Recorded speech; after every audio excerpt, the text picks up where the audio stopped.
welcome to the youth webinar. This is Mariola Rosser with the IDEA Partnership. Before we start, I just would like to give you some instruction how to participate in this webinar. All participants have been muted.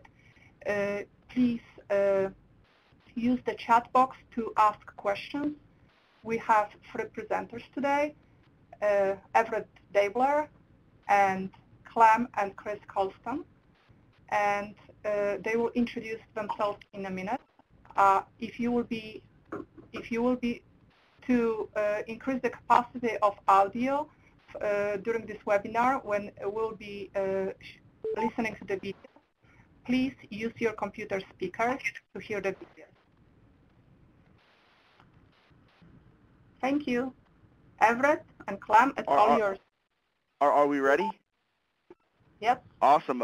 Thanks, guys, for having us, and welcome to all the professionals that may be on this call and have decided to attend this webinar. Really, really appreciate it.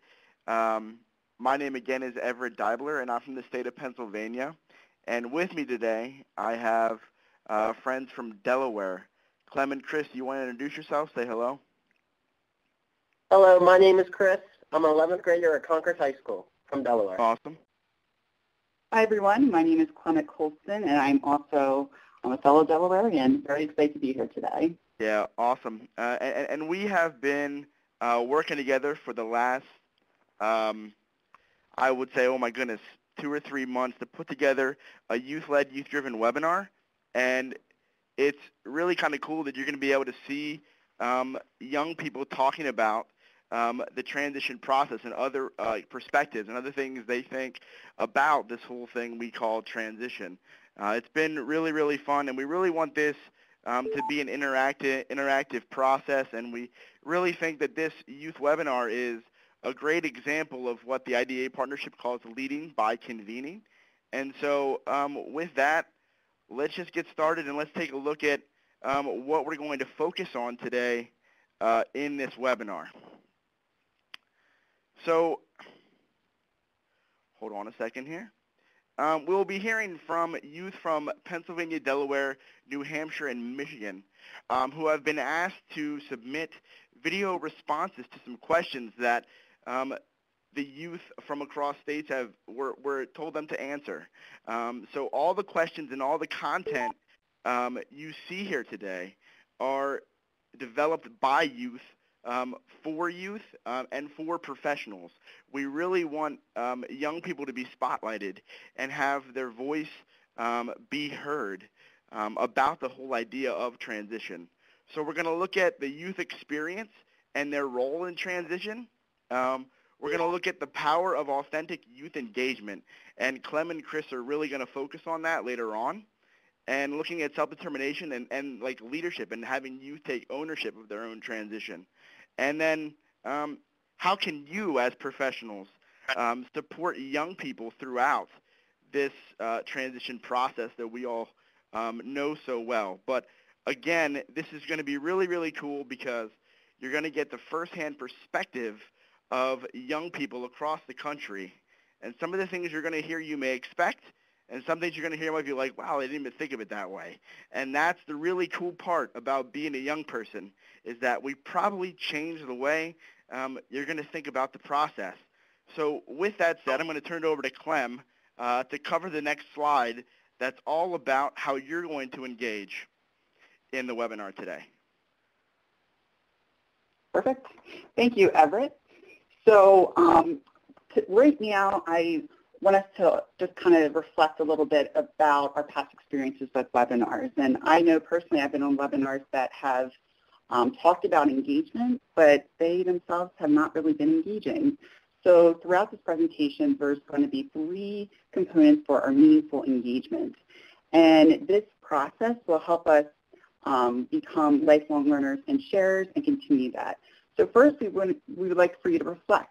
So there's going to be a lot of content posed throughout this webinar. We have videos from young people from throughout the nation who have shared their experiences and thoughts and insights.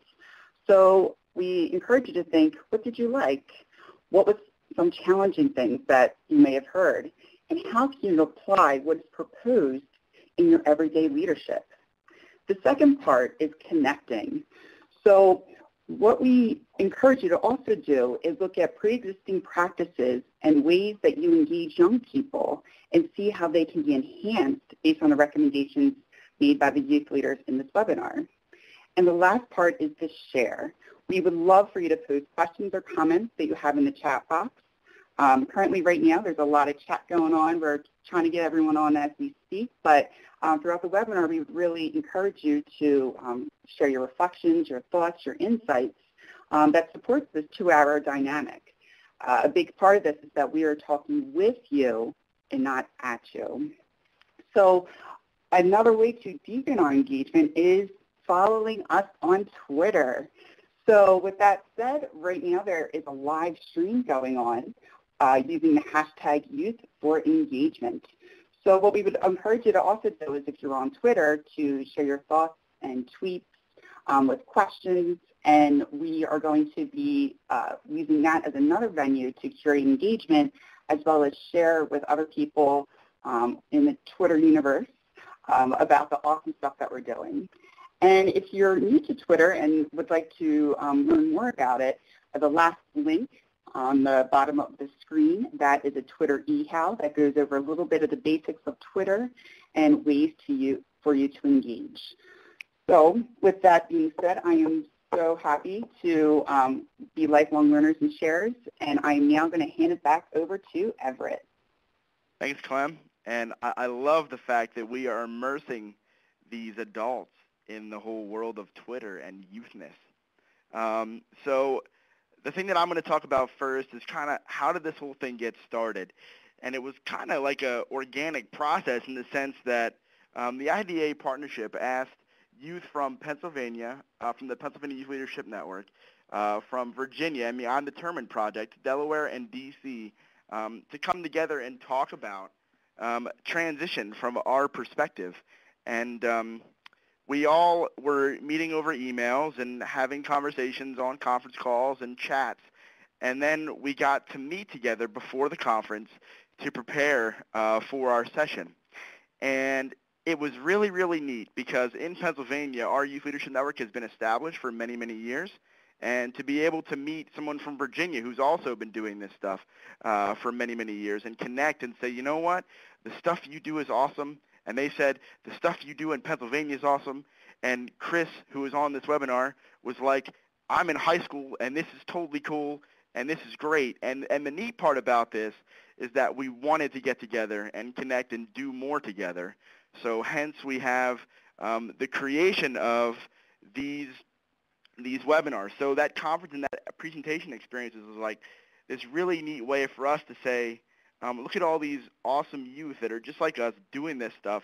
We need to be working together to do other things. And the cool part is that we have had youth that are in high school contribute to this. We've had youth that have transitioned to college contribute to this. We've had youth that are primarily focused on employment and working after school contribute to this. We have young professionals who are working in the D.C. public schools contribute to this. We have someone from Pennsylvania who is a young person working on a leadership-based curriculum that's aligned to the Common Core standards in Pennsylvania. And so it's really kind of cool to see young people invested in transition now possibly working and being successful and being able to share their experiences. So we're going to keep doing these webinars, and you'll see us on a month-to-month basis, and we'll get into that more later. But let's get into the content. So you can tell, I guess, from my voice that I'm pretty passionate about this, and I really want to see this go and have the youth voice be heard all over the country. Go ahead, Clem. I believe you're actually next. I almost talked for you. My fault. Not a problem. So as Everett talked about earlier, is that this was a process in regards to what would be the best way to help share our message and our experiences and what. So I would say about at least a month, we were going just back and forth in regards to ideation and just sharing ideas and our experiences and topics to cover and some guiding questions. And it was a really cool process because we got to learn more about one another. We were able to kind of see, you know, what is missing or what can be enhanced out there that we can help promote. So from that, we put together all of our ideas, and I used the acidity mapping protocol to be able to segment them into 4 main guiding pillars. So our first webinar, which is today, we're going to be focusing on the orange and the green pillar, which is transition and youth engagement. And the color coding is a way to help us organize and guide the webinar organizations. We will also be having some short video clips, followed by some reflections from our standpoint, highlighting key points and areas. So with that said, I'm going to pass it off to Everett to take on to the next thing. Sure. We're going to look at what IDA 2004 says that transition is. And please keep in mind the bubbles and stuff below, I know and we know are not really what the law says, but what the law does say is a coordinated set of activities. And looking at that and seeing how that all goes into transition goals. You know, we're looking at things like having community experiences, employment skill development, post-secondary education and training, independent living skills, and then transition and career assessment, because assessment is a key piece to this whole thing. And again, the neat part is that experiences can be different for youth, and we really wanted to tie that in, but it all falls under what we call transition. So with that said, let's get to our first pillar, and you can stop hearing me talk because we're actually going to have youth answer the question, who was involved in transition planning?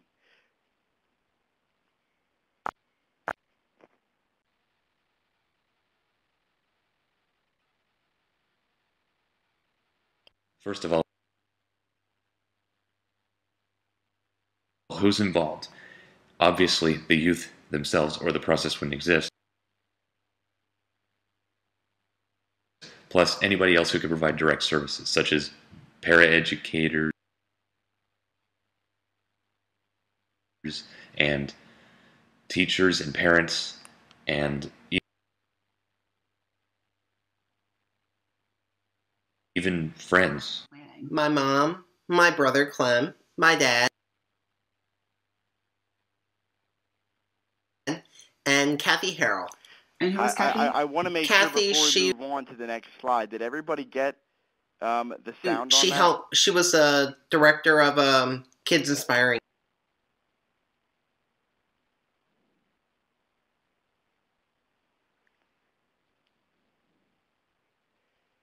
I'm trying to see the chat here.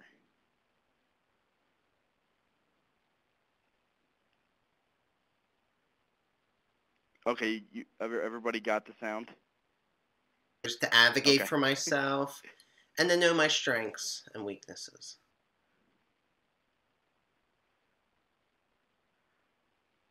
As a youth who is undergoing that process,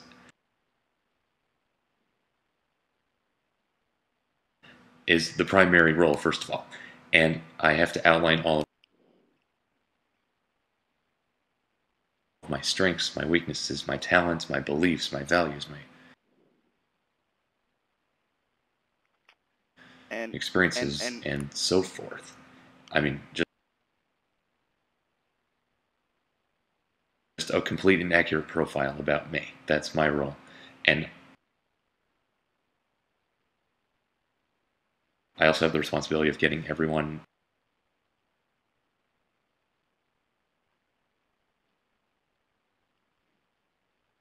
All right, I hope that you guys got some of that. Mariola, do you want me to continue?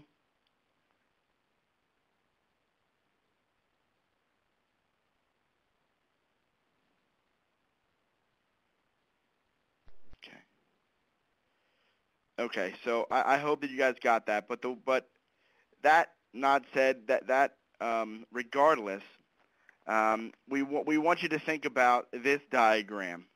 And I could talk about the bubbles and look at the bubbles where it says that the student is engaged in the transition process, and they're like the center of it. And there's a lot of people and a lot of agencies and connections that need to be made for that. But I guess my question would be does the student feel invited or do they feel engaged? And I know a lot of you that might be working in transition know that students must be invited, but are they truly engaged in the process? And that's where this gets a little bit different and becomes a little bit more dynamic. I mean, because you can sit at the table, but are you really a part of that process? So Mariola, are we going to try the next video? What was your role in transition planning? Needed. The first time I went to a transition conference, I heard Jonathan Mooney. And he had dyslexia, right? He had some type of learning difference. Yes, but the teacher said, you'll never be successful, you'll be flipping burgers, but he proved them wrong because he kicked his butt, and he kicked their butt and worked.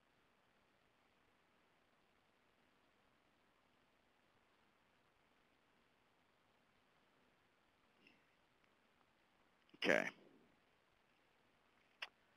So, all right, let's move on and look at the next piece. Was when you heard Chris, who was on this webinar, talk about what was your role in transition planning.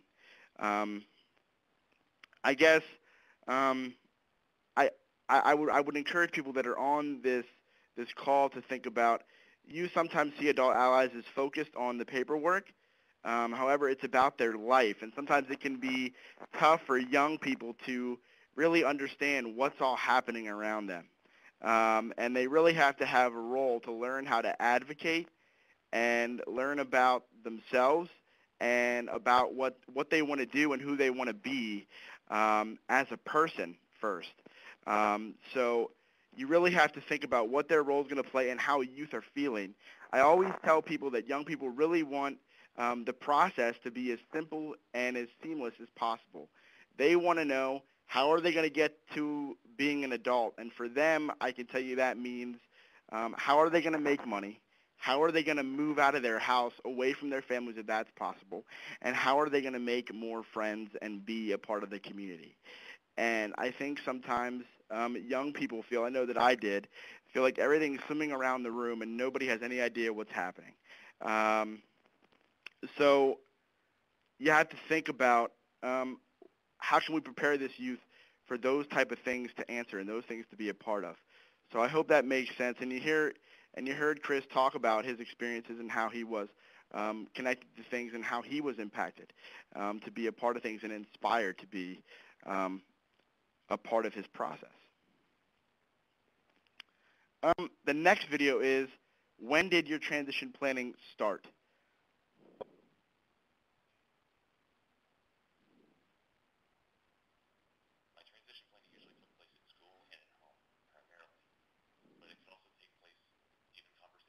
My transition planning usually took place at school and at home,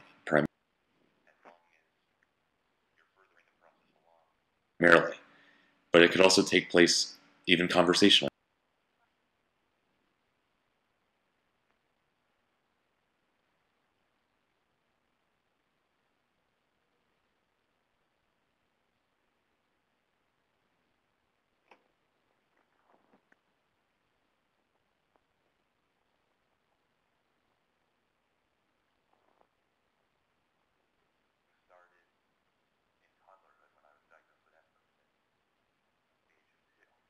Started in toddlerhood when I was diagnosed with Asperger's at the age of 2. And since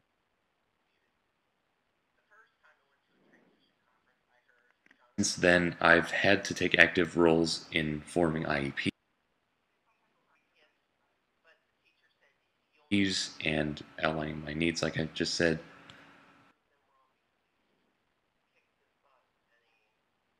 and basically just getting all the help I needed.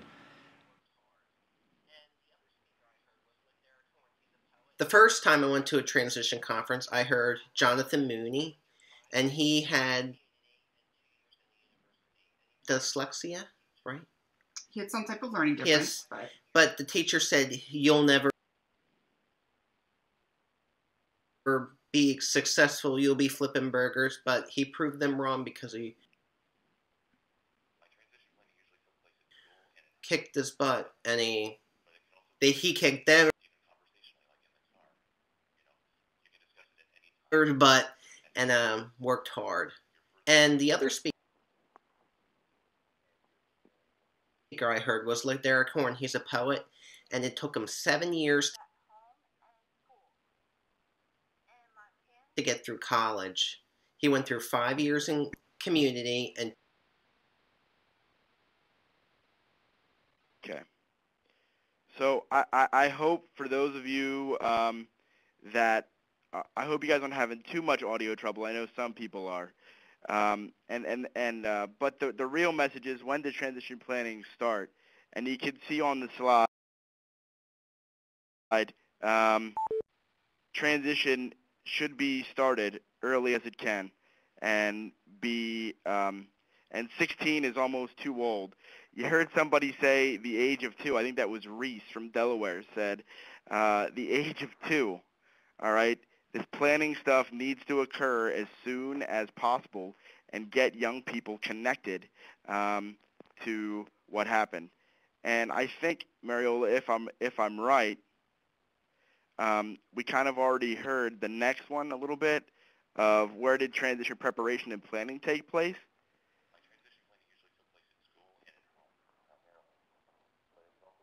My transition planning usually took place at school and at home, primarily. But it could also take place even conversationally, like in the car. You know, you can discuss it at any time as long as you're furthering the process along and you're sharing what you need to share. The planning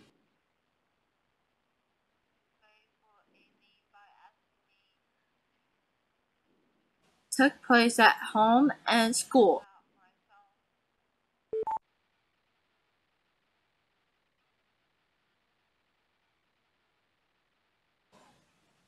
And my parents would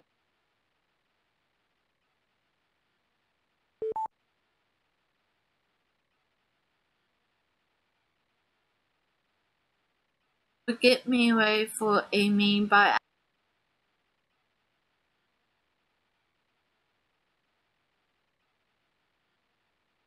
Mariola, are you ready for me? I just want to make sure that I'm not going to talk over a video. She says yes. Okay. I hope you guys are learning from this and gaining some thoughts.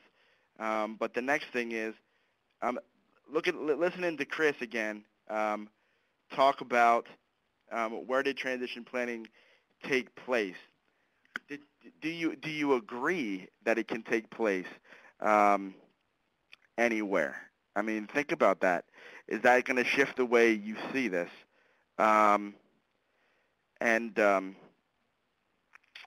Do you think that is? I mean, because for me, I can tell you that I only personally, as a young person, started to think about this transition stuff in college because I sadly was not really deeply involved in my transition process, and I started to do my transition a little late. I guess I was a late bloomer. Yes, I had an IEP, and I had a team, and I went to meetings, but my transition actually started when I was in college, when I wanted to actually make my own choices and make my own decisions about what I wanted to do and make changes.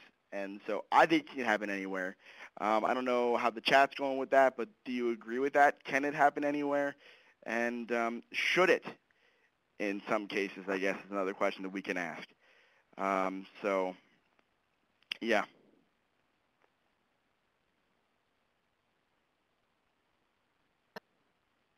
And Bonnie Smith says anywhere, and it should. I love that. For me,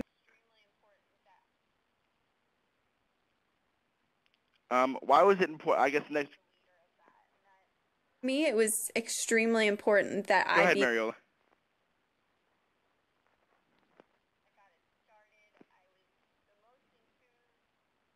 The leader of that, and that I was the one that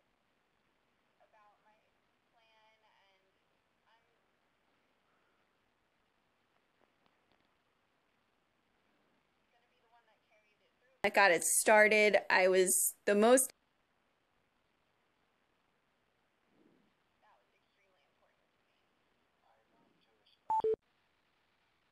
enthused about my plan.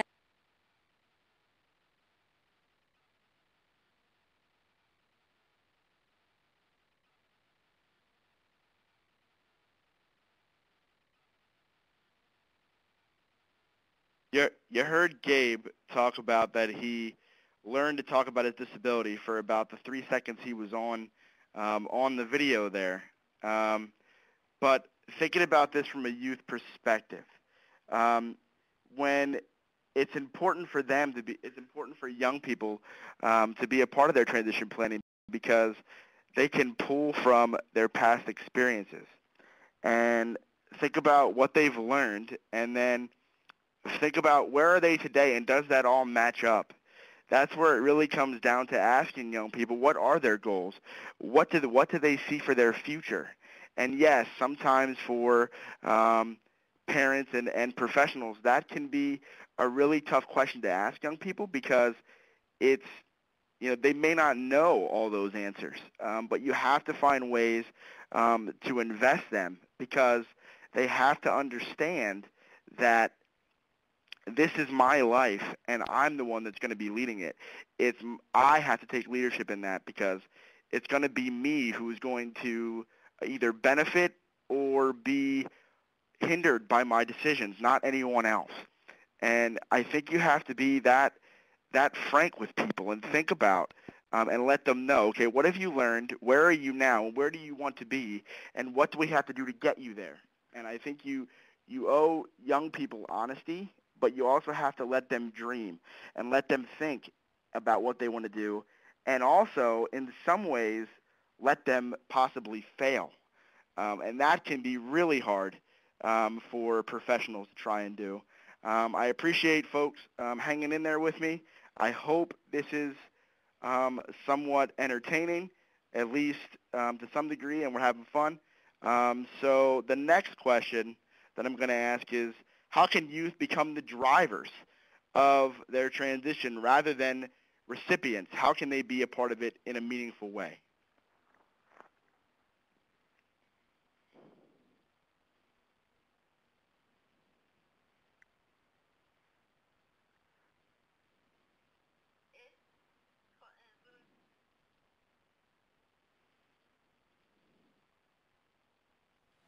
It couldn't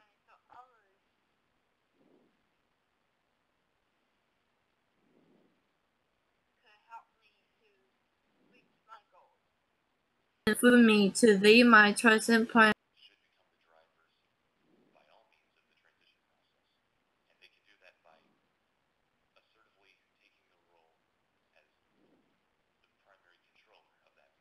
And so others could help me.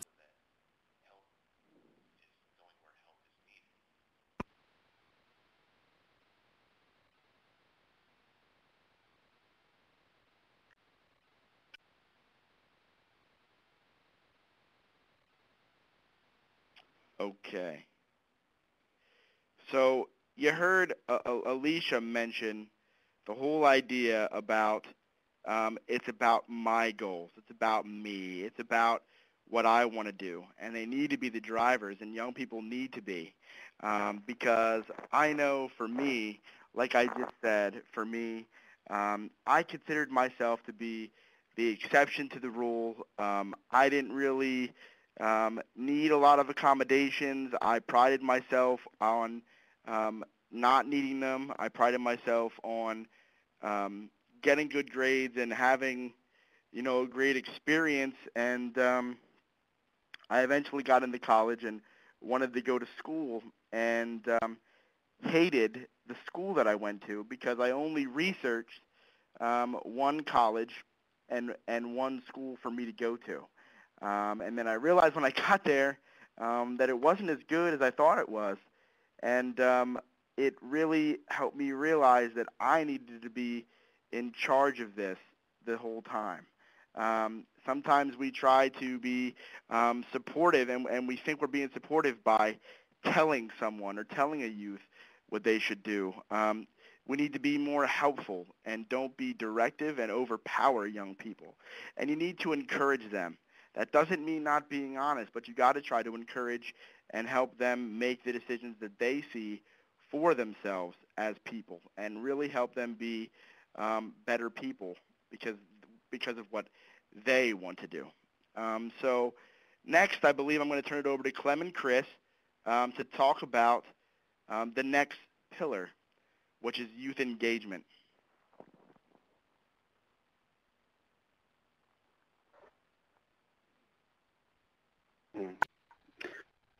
Thank you, Everett. I would like to extend a very my appreciation for everyone's patience. This is our first time. I'm not practicing this, but in regards to using this technology for integration of videos. But with that being said, some of the common themes that I saw when Everett was talking is that transition is a process. Transition is not an ad hoc event. We need to ensure that we are empowering and supporting. And what I would like to do now is we have originally planned for Pillar 2 to play videos, just like we did for the orange pillar. So in acknowledging that we've been having some technical difficulties with the stopping and the pausing of the videos, what we are going to do is we're going to play the next video. It's only 4 minutes in length. But we are going to review some within this segment as soon as the video is all played through. So, and just as a reminder, within the chat box, I am posting right now another link to access the video, say if you're having some difficulties. And we will talk with you in exactly 4 minutes again. Thank you.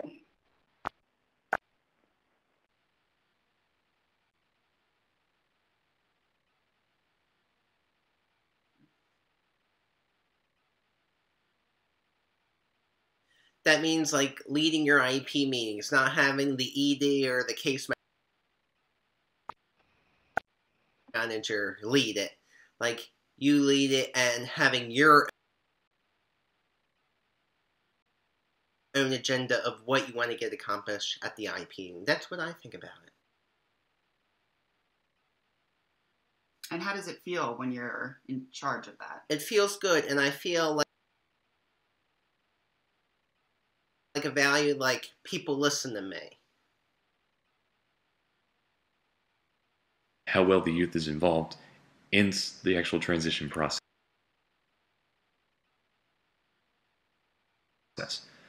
And what it looks like is the youth actively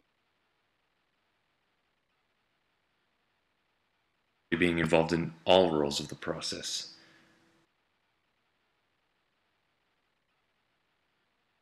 Or at least most of them. Whatever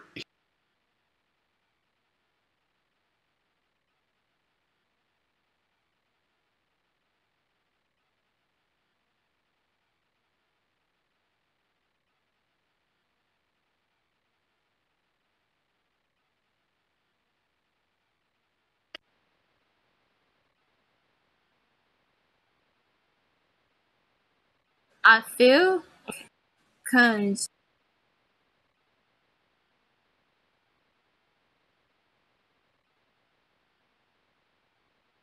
interesting when I'm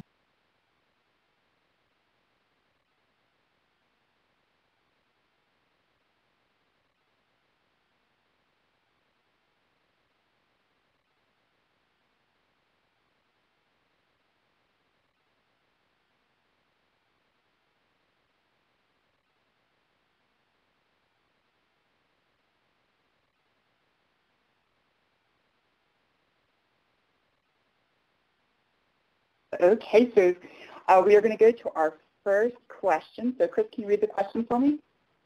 What does youth engagement look like in transition? So what engagement really kind of comes down to is creating an environment for growth. And this can be conceptualized in 3 sequential steps. So we see the first one as discussion. And in our experiences, we found that a lot of young people with and without disabilities are often not engaged in this process, and that they are only typically asked questions or always given options. But what we really see is not just provide me options, let's co-create them together. And also then just kind of with the second point, a lot of times young people feel somewhat interrogated because they're continually asked all these questions and expecting everyone to just being expected to respond and not being able to ask the adult allies questions. So we really need to find ways and to encourage the discussion engagement aspect. The second part is the decision making. And this works best when we all have co-investment into the process in regards to the discussions leading up to the decision making. We just don't want young people to feel like their voices are heard, but we want them to feel valued. And that is so, so important. It's really changing that paradigm and not just having the young person be able to speak, and we sometimes can tokenize young people and just pat them on the head, but really it's taking it to the next level. It's being able to say and let the young person be able to co-lead the IEP meeting or be able to say, I'm not sure how to do this. Can you help me? And as an adult, that's an adult ally. It's really important to identify how am I going to empower this young person but not overdo for them. But in the last part is the implementation. And with Chris, I want you to talk about how you work on transition. Alrighty, thank you. I work on transition every day by organizing the work I need to get done for school. I am self-determined because this is business. I work on transition every day. So if I have a problem, I go to my teacher and ask for help. This is self-advocacy. I work on transition every day because being punctual at school and at work. You can't be late showing up at a job. I know this because my volunteer job at Cook's Nursing Home. People are depending on me. I work on transition every day by learning work skills before leaving high school. I work on transition every day for independent living by doing daily chores. Transition is movement, and I got to get up and move. So I think the one area that Christopher really talked about is that we cannot just focus on the word expect. And I think this is kind of almost like a double-edged sword, that we may now be in the seat of, okay, so I'm going to expect this young person to co-lead his or her IEP meeting. I'm going to expect this young person to engage in a certain aspect of the independent living skills. However, we cannot make those expectations or expect that of young people until we really empower and support them and guide them in real life experiences. If we constantly do for the young person, they never get to experience. They're so used to having the adults take care or do for them, and the adult allies are not always going to be there. The young person is going to grow older, and him or herself, it's going to be their turn. So we really need to find that balance and really that sharing of power so that the young person can hone those skills. And it is not an on and off switch, sadly. As much as we would like that to be, it's really about that experience. And after the experience, having that reflection question of, what went well? What was challenging? And what can we do next time, rather than just focusing on, oh, that was a failure. And I think that's the one issue that I have with the word failure, is that if you learn just one thing from that situation, then that is a learning moment, not a failure. With that said, I want to go to the next question. And Chris, could you share with us what we were going to talk about?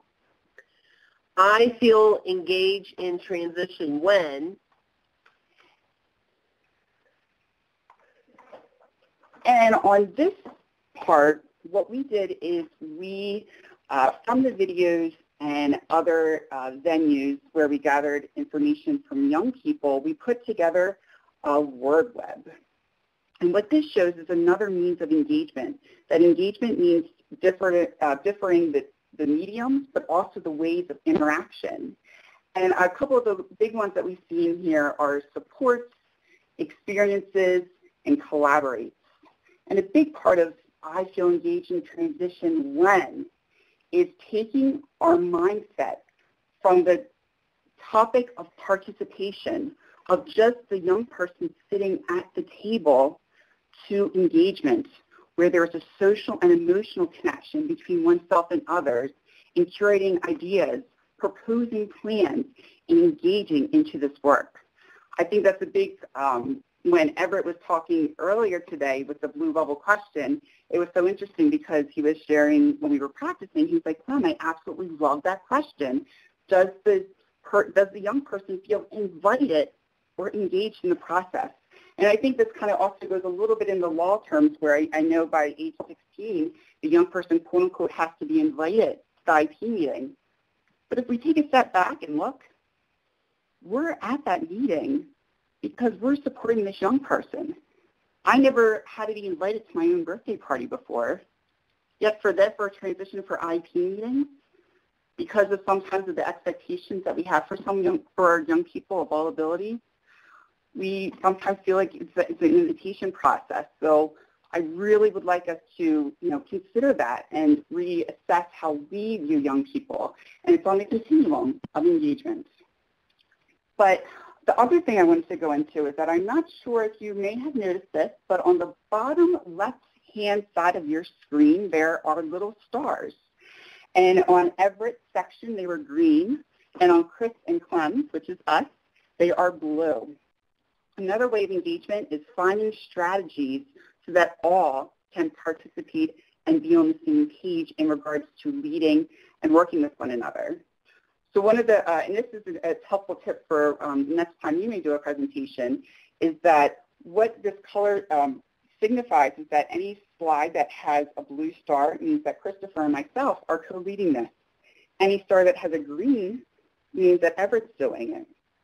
So rather than being stressed in regards to, oh my gosh, whose slide is which, we were able to co-develop a strategy so that we're able to lead together. So kind of that equitable conversations that we feel engaged and that we don't feel overwhelmed or confused. But with that said, I know that since we were having some challenges with the videos, I would like to open it up to Everett to see if he has any stories that he would like to tell us in regards to when he felt engaged in transition.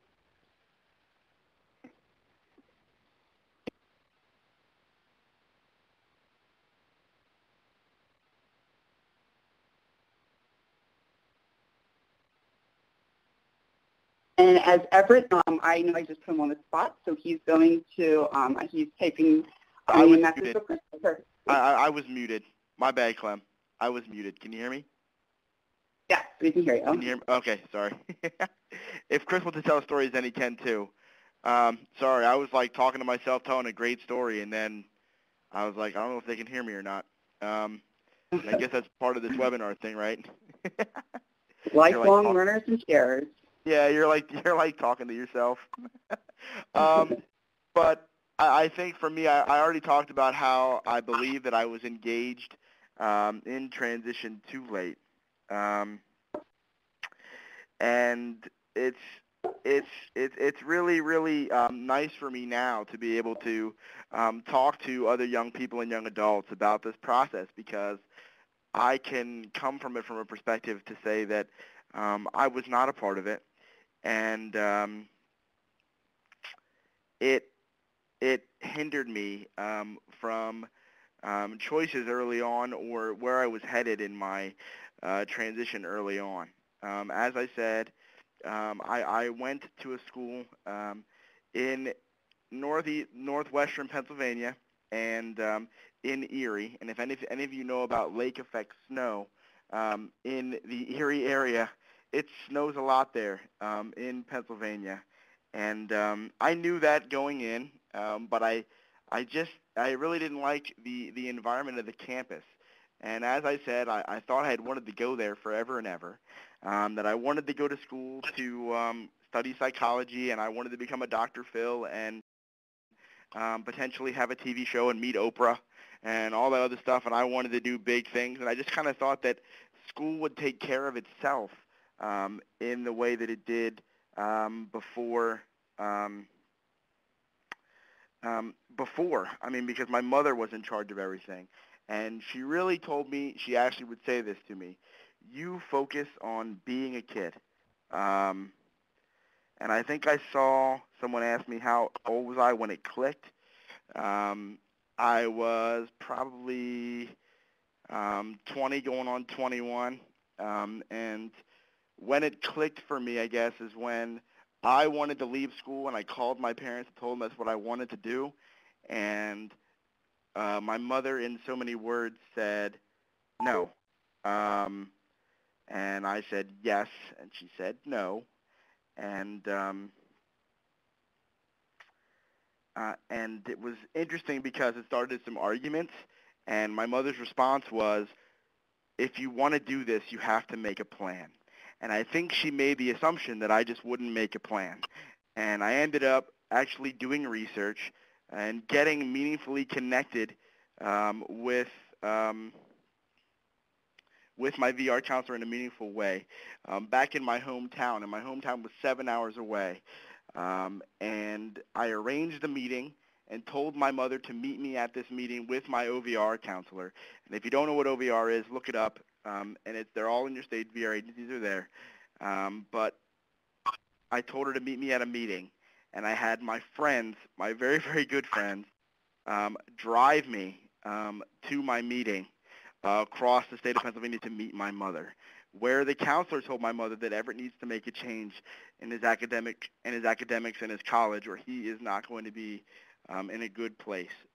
I left that college and transferred, and then graduated with my psychology degree and my teaching certification in secondary ed social studies. But at that time also, I got involved by some serendipity or divine intervention that I was involved with the Pennsylvania Youth Leadership Network by accident, because my friend who had the disability showed me pictures of all these girls who were at a conference, and I wanted to go experience it, and found out that this group was all about transition and things. So, and I thought, man, I had a really bad transition. So I have been spending the rest of my life as a young person and now moving into being a young professional and working within the Department of Ed at the Center for Independent Living, teaching young people what it means to be a part of this process and to have them not be stuck like me. And it's kind of transformed my life into what it's become now. So I owe that experience to where I am now. But I have to say it clicked for me a little bit too late. And as professionals, if you can focus young people, help them understand why it's important, and I would encourage you to find young people that they can connect with and learn from. And that's been awesome. So I hope that I did a good job, Clem. Sorry that I was on mute. I hope that was the kind of story you were looking for. But yeah.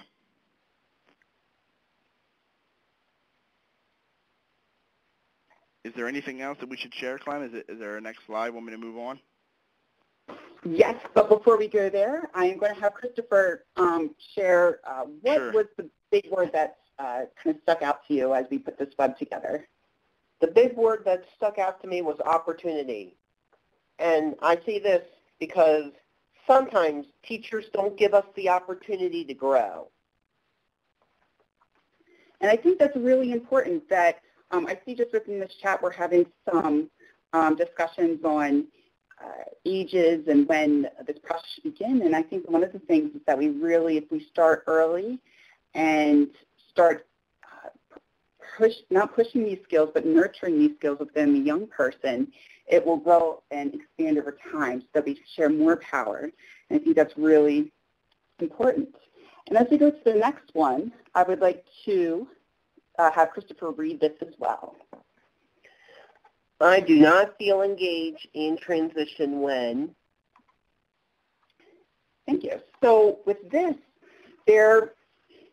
one of the powerful quotes that I'm happy that we pulled out of this video that was actually shared by Chris is he was sharing when he does not feel engaged. And one of the quotes that Chris said is, I feel like I shouldn't even be there if they are not going to ask me questions or acknowledge me.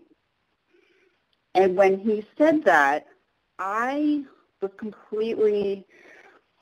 just in shock that we sometimes can lose that focus in regards to why are we here, and sometimes we think that the young person may not be able to understand or think that how we are treating them, how they feel. And Christopher was just an example that he didn't feel that he should even been there. And I think that is just so something that really need to be aware about.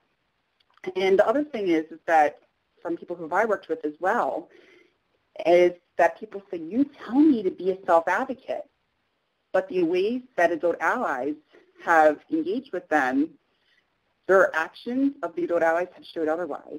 So an example of this could be an adult ally saying, you need to be an advocate, you need to stand up for yourself.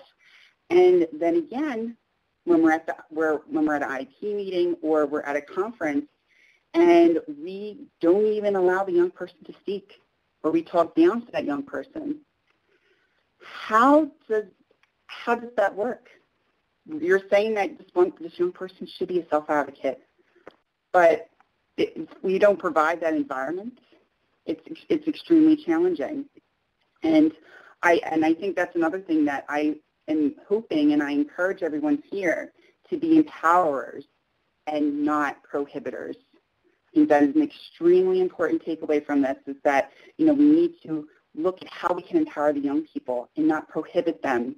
And too often I hear the word no, or you can't, or you shouldn't, or it will never, or not. And it's just like, as a young person, you want to sometimes give up, and it's very challenging. So let's be the empowerers. And with that said, I'm going to go to the last one, which is, Chris, could you read this for me? Yes, I can. How have adult allies shared leadership with you by empowering you? And with that, I want us to take a look at this picture. And the young person you will see is in the middle, and he or she is feeling empowered and supported to lead his or her transition journey. Now, earlier in the PowerPoint, you may have remembered a picture of one person on top of all these other people, and that person was just having that domination, in regards to that person was dominating the conversation, was dominating the plan and the process. And in reality, what we really need to do is we need to help support the young person. So asking them, what can we do to help reach your goals? And as I said earlier, not ask all these questions, but you can do this. Be that inspiration. Be that person who says, you can do this. And the other part is that transition is a process and is not an ad hoc event. And I think this is something that we can lose sight of, that we think that it can just be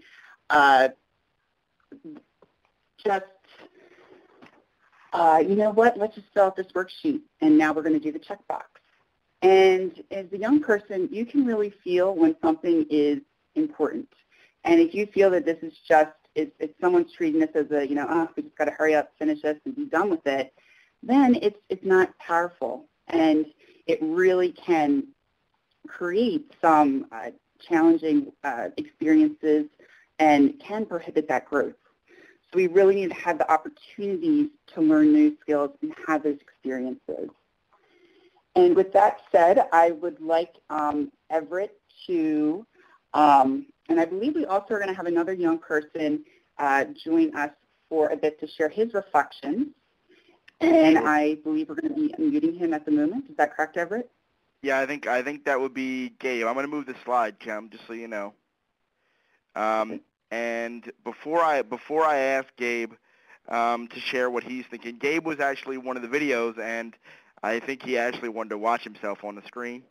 So he logged into the webinar, and I think he, you may have seen him in the chat here and there, but Gabe is also a member of the Pennsylvania Youth Leadership Network and has been a part of our initiative in our state for the last 2 years and has been really instrumental in seeing the group grow. And those of you that, and I know there's initiatives in Virginia, Michigan, other places that are doing this. In your state, if you want to get this started, we encourage you. You see the power that's in creating one of these programs. Gabe, as you get ready to say something, bud, you want to press #6 on your phone, and that will unmute you so that people can hear you, so just know that. Don't mind my dogs in the background. Yeah. Hi, Gabe. How are you, bud?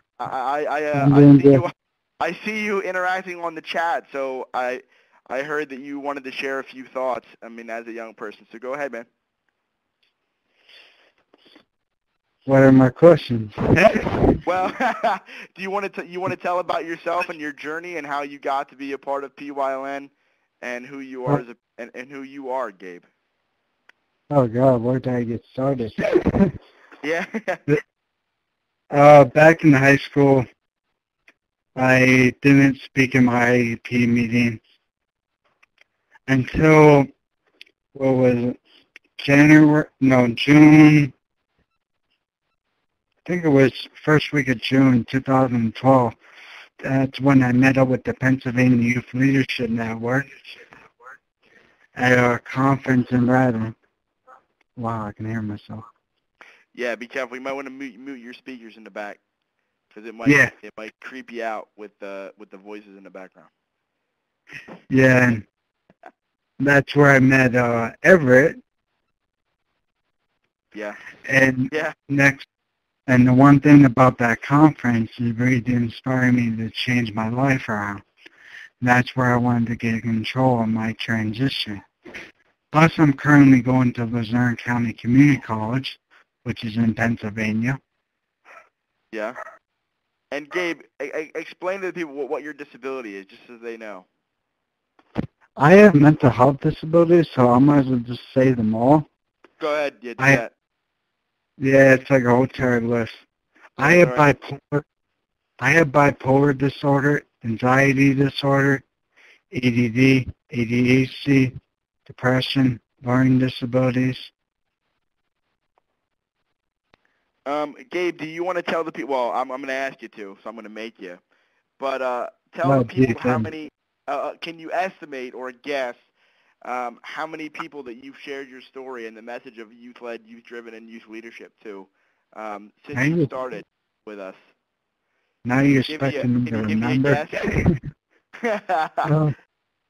I say at least close, definitely over 2,000.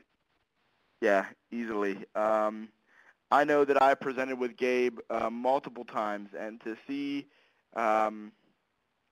the power of presenting to youth that may have a hidden disability or an invisible disability that you cannot see, and to see, and for those of you that don't know, you can't see me, but I use a wheelchair, so I have a visible disability. But to see the connection that Gabe was able to make with his multiple disabilities, whether it's bipolar and ADHD and other things like that, and to see young people interacting with him and to say that they have learned so much from his story and have gained inspiration, it truly is in the power of young people speaking their mind. And it's not only impactful for the thousands of people that we speak to each year, but it's powerful for the young people who are involved.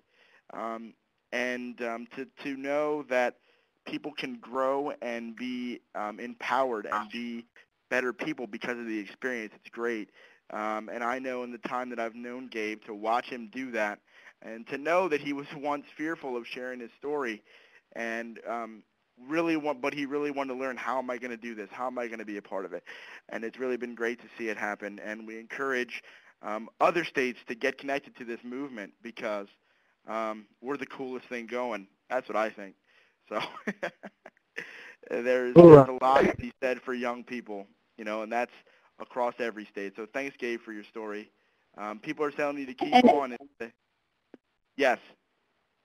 And Everett, just to also, I kind of also want to talk about, I think sometimes as even self-advocates, we can get into the mindset of, I am a self-advocate. I have, or I am a person with autism. I'm a person with Down syndrome. And I know personally when I go up to people, I don't say that, hi, my name is Clem, I have chronic sinusitis, which is true. It is part of who I am. I had to have 2 sinus surgeries. And but I think what we really need to kind of, even we ourselves as self-advocates, need to do a mind shift in regards to what are our talents. So Gabe, could you first share with us maybe your top 3 strengths and talents with us? Yeah, so Gabe, what are you good at?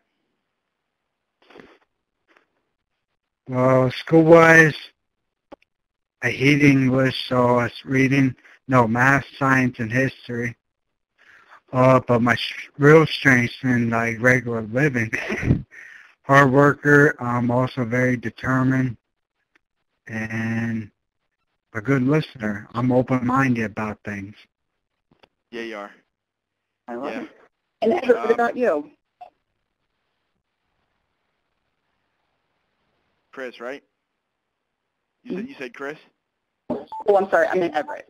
Sorry. Oh, me? Okay. It's okay. For me, I think, I like talking, and I like communicating.